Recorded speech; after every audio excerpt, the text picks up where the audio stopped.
চাইতে বড় কোনো গুনাহ হবে না, কিন্তু এটা অনুত্তম, অনুচিত কাজ, খারাপ কাজ।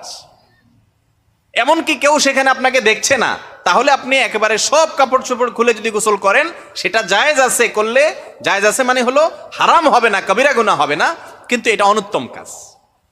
কেন?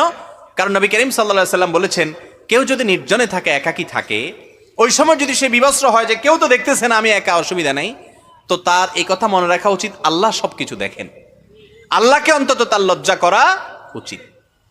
আজকাল বেহায়াই, নির্লজ্জতা এই পর্যায়ে চলে গেছে, এগুলো আমাদের কাছে এখন আর কোনো ব্যাপার নাই। জন্য সমাজ থেকে দেখবেন লজ্জা শরম নাই, এখন আর উঠে গেছে। এই জন্য লজ্জা শরম যেন থাকে, সেই চেষ্টা আমাদের করতে হবে। মেয়ে হোক ছেলে হোক, গোসল করলে সব কাপড় চোপড় কেন খুলতে হবে? যদি প্রয়োজন হয়, গামছা নাই, তোয়ালিয়া নাই, বাধ্য হয়েছেন, খুলছেন, জায়েজ আছে, কিন্তু বিনা প্রয়োজনে যখন তখন আপনি এইভাবে গোসল করা উচিত না।